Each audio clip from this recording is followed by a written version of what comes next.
అన్నా నమస్తే. నమస్తే అన్న. అన్న, రెండు తెలుగు రాష్ట్రాల ప్రజలకి నా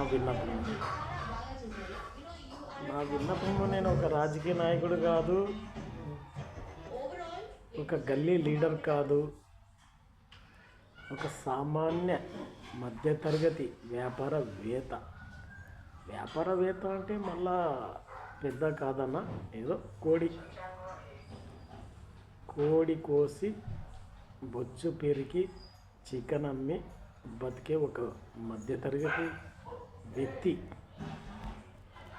ఈరోజు ఏముందంటే టోటల్ ఆంధ్రప్రదేశ్ కానీ తెలంగాణ రాష్ట్రం కానీ బాయిలర్ కోడి ఎప్పుడన్నా కానీ బాయిలర్ కోడి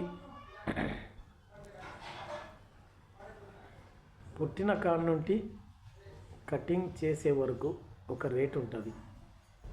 అది వాళ్ళ కంపెనీ బట్టి రేటు నిర్ణయిస్తారన్న.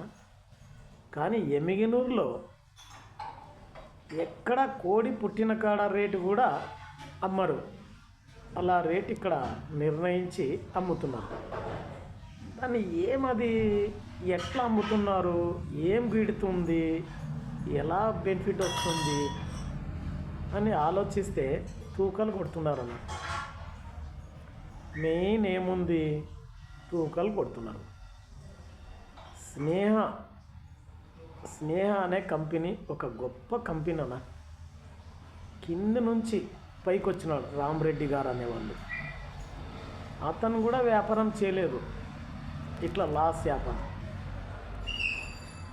ఇది ఏముందంటే తూకాలు కొట్టడము, వేరే కంపెనీ కోళ్ళు అమ్మడము, గుజరీ కోళ్ళు అమ్మడము, ఇది ఎమ్మిగనూరులో జరుగుతుంది. ఈ తూకాలు కొడుతుంటే ఎవరు పట్టించుకోవాలన్నా, తూనిగల శాఖ వాళ్ళు పట్టించుకోవాలి. తర్వాత కుంటి కోళ్ళు, గుడ్డి కోళ్ళు, నడ్డి కోళ్ళు అమ్ముతారు తక్కువ రేట్ పెట్టి. అది ఎవరు పట్టించుకోవాలన్నా, ఆరోగ్య శాఖ వాళ్ళు పట్టించుకోవాలి. ఎమ్మిగనూరులో గత 10 సంవత్సరాల నుంచి ఇదేది లేదన్న. కర్నూలు తీసుకోండి, ఈ రోజుకు ఈ రేటుకి 240, 220 కేజీ అమ్ముతున్నారు. ఆదోని తీసుకోండి 220, కోడుమూరు తీసుకోండి 220, గోనెగండ మనకు దగ్గర ఉన్న ప్రాంతంలో తీసుకోండి 200. మరి ఇక్కడ ఎందుకన్నా 150, 160, 150 ఎందుకు అమ్ముతున్నారన్న? ఏముందన్న ఫాల్ట్? ఎవరు చూడాలి ఇది? అధికారులు చూడాలి. ఇదేది లేదన్న. ఏమిది?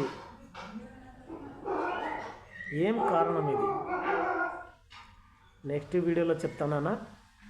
జై హింద్, జై కిసాన్, జై జవాన్.